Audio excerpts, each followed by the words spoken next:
महकमा मौसमियात ने मुल्क भर में मजीद बारिशों की पेशगोई कर दी है। महकमा मौसमियात के मुताबिक अगले 24 घंटे में मरी, रावलपिंडी, सरगोदा में गरज चमक के साथ बादल बरसने का इम्कान है। गलियात, जेहलम, अटक और चकवाल में भी गरज चमक के साथ बादल बरसने का इम्कान है। मियांवाली, फैसलाबाद, झंग समेत पंजाब के मुख्तलिफ शहरों में बारिश बरसेगी। मूसलाधार बारिश के बाइस इस्लामाबाद, रावलपिंडी के नशेबी इलाकों समेत अटक, गुजरावाला, लाहौर, कसूर, ओकाड़ा, कोहाट, पिशावर और DI खान के नशेबी इलाकों में भी अर्बन फ्लडिंग का खदशा है। तर्जुमान का कहना है कि मरी, गलियात, कश्मीर, गिलगित बल्तिस्तान और खैबर पख्तूनख्वा के पहाड़ी इलाकों में लैंडस्लाइडिंग हो सकती है। बलूचिस्तान के बेशतर अजला में मौसम गर्म और मरतूब रहेगा। योब, ज़ियारत, मूसा खेल, बारखान, लोरालाई में आंधी और बारिश की तवक्को है।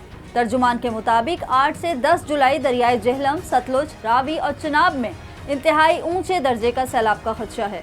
दूसरी जानिब PDMA पंजाब ने सूबे में मुमकिना सैलाब का हाई अलर्ट जारी कर दिया है।